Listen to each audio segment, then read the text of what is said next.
सकता है कि यह प्रधान होगा, कोई कर सकता है प्रधानमंत्री होगा, कोई कर सकता है मुख्यमंत्री होगा। इसके ऊपर डिपेंड करता है व्यक्ति का स्टेटस मैं क्या आपके है, लेकिन उसकी कुंडली में राजयोग है तो बताए। सुनिए, मैं आपका जो प्रोफेशन है उसके ऊपर मैं बिल्कुल प्रश्न नहीं उठा रहा हूं। आपका जैसे हम लोग हैं, हम लोग अपने प्रोफेशन में काम करते हैं, वैसे सब कोई अपने अपने प्रोफेशन में है।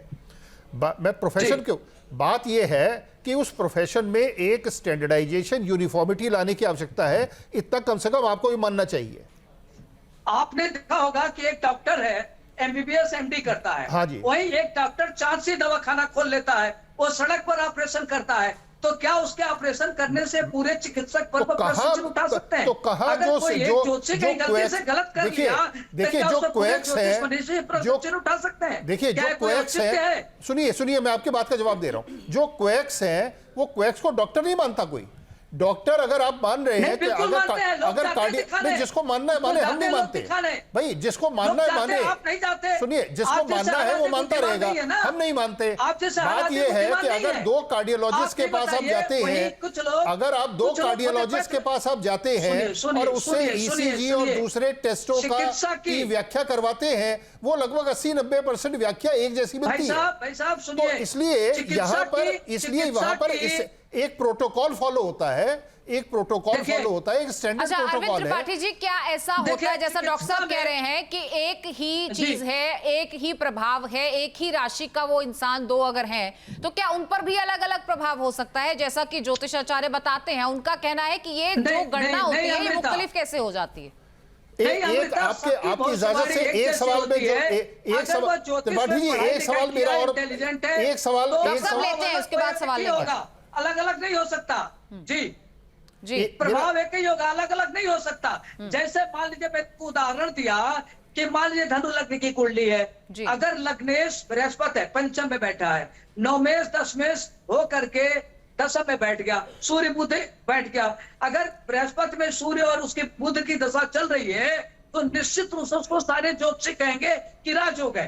सड़क छाप ज्योतिषी भी नहीं कहेगा कि इसको राजयोग नहीं है। तो मेरा सवाल यहाँ पे ये आपसे, मेरे दो सवाल है, सुन लीजिए ना। जो बच्चा पैदा होता है, त्रिपाठी मेरे दो सवाल आपसे पैदा होता है, सुन तो लीजिए महाराज।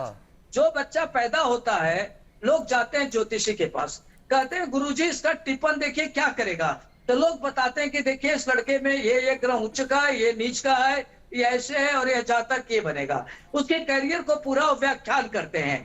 उसमें अगर 100 में एक आध ज्योतिषी गलत बता दिया, इसका मतलब ये नहीं कि आप पूरे ज्योतिष पर प्रश्न चिन्ह उठा दें। इससे मुझे ऐतराज है। नंबर एक। मैं आपसे दो सवाल पूछ रहा हूं, मैं आपसे दो सवाल पूछ रहा हूं। कोई भी साइंटिस्ट आते हैं, अपने हाथ में पुखराज पहनते हैं, नीलम पहनते हैं, माड़ी के पहने रहते हैं, सारे स्टोन्स पहनते हैं, ऑफ रिकॉर्ड सारे रिचुअल करते हैं, और जैसे वो आते हैं टीवी पर तो ज्योतिष का पुरजोर विरोध करते हैं। मैं आपसे इस हिपोक्रेसी से, इस डिप्लोमेसी का मुझे विरोध है। मुझे आपसे दो सवाल है। देखिए, मुझे विज्ञान पर कोई विरोध नहीं है। मैं विज्ञान को मानता हूँ। देखिए, मैं मोबाइल का प्रयोग करता हूँ, मैं विज्ञान को ज्योतिष में पूरा प्रयोग करता हूँ। त्रिपाठी, मेरे दो सवाल है आपसे। विज्ञान एक अच्छी चीज है जी। त्रिपाठी, मेरे दो सवाल है आपसे। आपने अभी एक उदाहरण देके समझाया कि एक दो अलग अलग जातक है, उनकी एक ही लग्न की कुंडली, अलग अलग प्रभाव होगा, ठीक है जी, बिल्कुल। अच्छा, तो अब अलग अलग प्रभाव अगर होगा सिर्फ उसकी कुंडली के कारण, और वो दोनों अगर निकल आते हैं बाहर ग्रहण के दौरान, तो तब एक जैसा प्रभाव कैसे हो जाएगा उनके ऊपर? बात यह है कि देखिए, आप जिस लेवल के, देखिए बात, प्रश्न अपना दोहरा दीजिए डॉक्टर। मैं आपका प्रश्न नहीं समझा, जरा अपना प्रश्न दोबारा समझाइए। मैं ये कह रहा हूं कि जिस प्रकार से आपने बताया कि जितने व्यक्ति उतनी कुंडलियां, उतने उसके प्रभाव, उतने उसके प्रेडिक्शंस, ठीक है, तो आप एक ब्लैंकेट स्टेटमेंट जब दे रहे हैं कि अगर इस प्रकार के जातक सड़क पे चलते पाए गए, क्या नाम है, उसके दौरान, ग्रहण के दौरान, तो सब पे एक जैसा प्रभाव पड़ेगा उस ग्रहण का, ये कैसे मान लिया जाए? दूसरा, सड़क पर चलिए, दूसरा सुनिए, एक मिनट मेरी बात, मेरा दूसरा सवाल और सुन लीजिए। आपका जून के महीने में यह जवाब देने लायक नहीं है। अरे कोई बात नहीं, मत दीजिए जवाब। आपका क्वेश्चन ही गलत है। सही क्वेश्चन आपके पास जवाब नहीं है, इसलिए नहीं दे पा रहे आप। जून के अंदर एयर इंडिया का एक विमान, एक मेरा दूसरा सवाल सुन लीजिए, मेरा दूसरा सवाल सुन लीजिए, मेरा दूसरा सवाल सुन लीजिए, पढ़ रहा है मेरा आप दूसरा सवाल सुन लीजिए कृपा करके। हाँ बोलिए बोलिए। जून के अंदर एयर इंडिया का एक विमान अहमदाबाद में क्रैश हो जाता है। 290 व्यक्ति थे, जिसमें से सिर्फ एक व्यक्ति जीवित निकलता है उसमें। तो क्या 289 व्यक्तियों के कुंडली में मृत्यु योग लिखा था, जो सबके सब एक ही वक्त पे वो जो है क्रैश हुए और एक ही वक्त पे भगवान को प्यारे हुए? ऐसा कैसे हो गया? बहुत ही बढ़िया प्रश्न है। जी बताइए, आप बताइए, एक्सप्लेन करिए।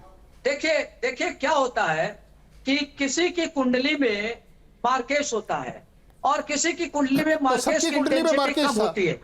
हो सकता है कि जितने उसमें पैसेंजर बैठे हो सबकी कुंडली में 50% सुपर मार्केश हो, इसलिए वो व्यक्ति मरा। आप देखिएगा ऐसा कभी होता है क्या? ऐसा स्टैटिस्टिकली संभव नहीं है। ऐसा स्टैटिस्टिकली संभव नहीं है। अनुराग जो रिसर्च का विषय है, निश्चित रूप से उसमें जितने पैसेंजर बैठे होंगे सबकी कुंडली में मार्केश चल रहा होगा, इसीलिए सबकी जान चली गई। और जो एक आदमी बचा, ऐसा स्टैटिस्टिकली संभव नहीं है, उसके कुंडली में मार्केश नहीं चल रहा था, तो एक आदमी कैसे बचा जरा बताइए? अगर सब मर गए थे, एक आदमी कैसे बचा? तो निश्चित रूप से उसकी कुंडली में मार्केश नहीं चल रहा था।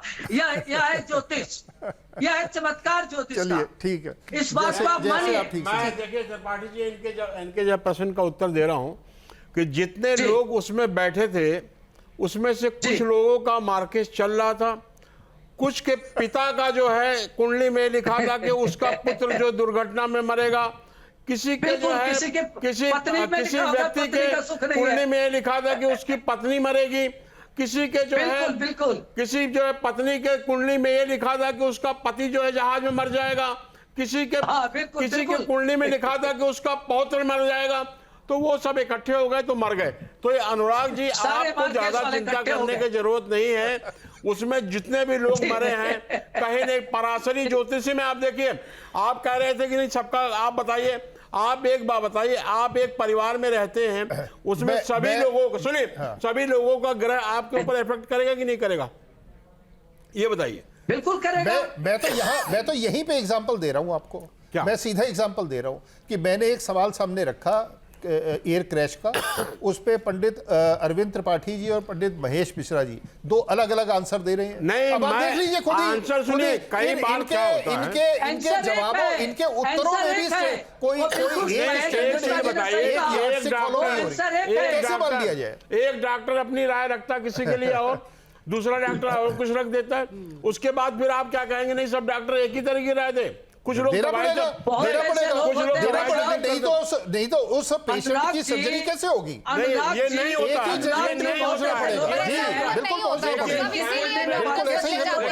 इसीलिए अलग अलग अस्पतालों का भी रुख किया जाता है कि एक सेकंड ओपिनियन ले लिया जाए, एक फाइनल ओपिनियन ले लिया जाए। सेकंड ओपिनियन लेने की आवश्यकता इसीलिए हो रही है ना। तो आप सेकंड ओपिनियन लीजिए।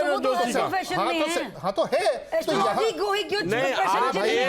कह रहा हूँ कि सेकंड ओपिनियन बिल्कुल नहीं कह रहा। अगर एक डॉक्टर ने कहा ईसीजी करवा लीजिए, दूसरा बोलता है नहीं आप तो ठीक है, एक कहता है आगे होम्योपैथी करवा लीजिए, आप दवा से भी ठीक हो जाएंगे, एक कह रहा है आप सर्जरी करवा लीजिए। क्वालिफिकेशन को क्या मानते हैं? देखनी पड़ेगी वो क्या कर रहा है, वो फिजिशियन है, आप इनसे ये पूछिए क्वालिफिकेशन क्या होता है।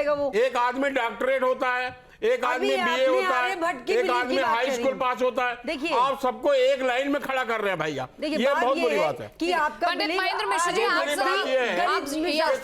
बताएं कि जिन राशियों पर भारी प्रभाव जो है वो आने वाले, क्योंकि 145 दिन का उन्होंने बताया है कि 145 दिन तक सूर्य ग्रहण का असर। मैं एक चीज इसमें भी संशोधन करना चाहता हूं। देखिए इसमें क्या होगा कि कुछ लोग का 45 दिन होगा, कुछ लोग का पूरा जीवन होगा, क्योंकि अगर 45 दिन में उसका पैर कट गया, उसका सर फट गया, उसकी आंख चली गई, तो वो तो पूरा जीवन रहेगा। तो इसलिए ये कहना कि नहीं साहब 45 दिन, अगर वो आदमी पैदा हो गया, उसी बीच में पैदा हुआ, तो पूरा जीवन भोगेगा ना भाई।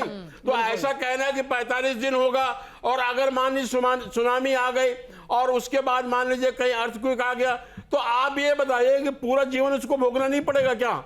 आप कह रहे हैं नहीं 45 दिन में वो ठीक हो जाएगा, कैसे भाई? कैसे इंडिया पाकिस्तान। अच्छा चलिए ये बताइए कि कौन कौन सी राशि जिन पर भारी प्रभाव है वो कैसे कैसे बच सकते हैं, कौन कौन से उपाय होने चाहिए और क्या ये भारत में भी लागू होंगे जो उपाय आप बताएंगे? खाली भारत की बात नहीं, मैं ये कह रहा था कि उपाय जो होता है, देखिए एक मानसिक जो है शक्ति प्राप्त करने के लिए, भगवान की शक्ति प्राप्त करने के लिए, भगवान की शक्ति प्राप्त करने के लिए हमारे सनातन धर्म में जो है उपासना लिखा गया है और मंत्र की सिद्धि करना चाहिए, मंत्र पढ़ना चाहिए, दान करना चाहिए। कलयुग में जो है दान मेकम कलो, तो कलयुग में जब तक कोई दान नहीं करेगा, चैरिटी नहीं करेगा, तो उसका जीवन में जो है उसकी समस्या बनी रहेगी। और खासतौर से ये ग्रहण के समय में तो जरूर करना चाहिए उसको दान। तो गेहूं का दान करे, वो गुड़ का दान करे, चावल का दान करे, दाल का दान करे, वो भी जो उड़द का दाल का दान करे, शनि से रिलेटेड चीज जो है उसको भी दान करे। और उसके बाद बर्तन अगर वो दान करता है या वो पूजा करता है, और सबसे बड़ा पूजा है कि ओम भास्कराय मम सर्वग्रणाम पीड़ा नाशनम कुरकुर स्वाहा, अगर वो इस मंत्र को पढ़ता है तो सभी ग्रह उसके शांत होते हैं, ऐसी एक मानता है। लेकिन बहुत सारे लोग वो मंत्र नहीं पढ़ेंगे, तो उसको चाहिए कि वो अपने परिवार के लिए, अपने सभी जितने रिश्तेदार हैं उनकी जो है कामना करें कि मेरे सभी लोग सही रहे, ठीक रहे, वो प्रसन्न रहे, तो वो करेगा तो उसको जरूर लाभ मिलता है जी। डॉक्टर पारुल, आपसे भी मैं ये समझना चाहूंगी कि जिस तरीके से हम प्रभावों की बात कर रहे हैं, उसके असर की बात कर रहे हैं, तो ये अवधि की भी हमने बात कर ली और कैसे उससे बचा जा सकता है इसकी भी बात कर ली। सूतक काल का जो है एक जिक्र हो रहा था, क्या ये प्रभावी माना जाए? जब आप सूर्य ग्रहण को देख ही नहीं सकते तो क्या ये भारत में प्रभावी माना जाए या नहीं? देखिए आंशिक सूर्य ग्रहण है इस टाइम पे।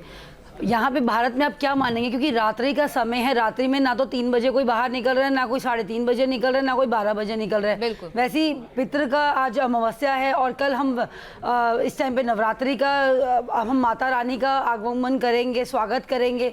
तो कहीं ना कहीं देखिए इम्पैक्ट पड़ता भी है, कहीं ना कहीं मैं ये नहीं बोलूँगी कि बिल्कुल नहीं पड़ता, आंशिक रूप पे है तो असर बिल्कुल पड़ता हुआ आपको नज़र आ ही रहा है। चाहे आप स्टूडियो में बैठ के देखिए, और अगर मैं अपनी बात करूँ पर्सनली, तो मैं रास्ते में से आ रही थी, जैसे इन्होंने बोला ग्रहण का असर नहीं होता, तो जस्ट जरा सी ही मैंने एक्सीडेंट देखा और इतने बड़े वृद्ध एक अवस्था में एक पर्सन जा रहे थे, उनकी वहीं पे ऑन द स्पॉट डेथ हो गई। तो देखिए ग्रहण का असर ऐसा है कि उनके पूरा घर जो है इस टाइम पे कहीं ना कहीं मातम मनाएगा, या फिर आगे आने वाले समय में मिश्रा जी ने बहुत अच्छी बात बोली कि आगे आने वाले समय में पूरी जिंदगी में कई लोगों के लिए ग्रहण का जो असर होता रहता है। जैसे कि हाँ, अगर हम इंडिया पाकिस्तान की लड़ाई की, युद्ध की भी बात करेंगे, तो जब मिशन संदूर हुआ था उस समय भी कितनों के पतियों की जब डेथ हुई थी, तो अब आज आने वाले समय में वो औरतें विधवाएं जो हो चुकी हैं वो भोग रही हैं, वो आज भी दुख में ही हैं, और वो जन्म अपने जब तक जीवित रहेंगी तब तक वो भुगतेंगी ये वो जो दुख उनको हुआ है। तो ये ग्रहण भी उनको याद रहेगा कि उस समय पे ये ग्रहण हुआ था।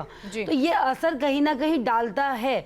और हम क्यों मानसिक जाप की बात करते हैं, ताकि आप घर में रहिए, आप एक कॉर्नर पकड़ लीजिए, आप भगवान का नाम लीजिए, और आप कलयुग में देखिए भगवान का जितना नाम लेंगे उतना ही आप करते चले जाएंगे, और आराम से बैठिए। मतलब आप कोई नए कार्य ना कीजिए, नए डिसीजन मत लीजिए, क्योंकि जब जब ग्रहण लगता है वो राहु और केतु के एक्सिस में ही ऑलमोस्ट लगता ही है, तो भ्रमित हो ही जाते हैं, इल्यूजन्स आपको आते ही हैं। इसलिए बोला जाता है थोड़ा रुक जाइए, 1-2 दिन के बाद डिसीजन लीजिएगा, आगे जल्दबाजी में ना बढ़िए, क्योंकि मानसिक तनाव तो आपको देता ही देता है ग्रहण। चाहे आप स्टूडियो की बात कीजिए, चाहे आप अपने घर की बात कीजिए, कहीं ना कहीं आपके कुछ ना कुछ ग्रह कलेश भी हो ही जाते हैं।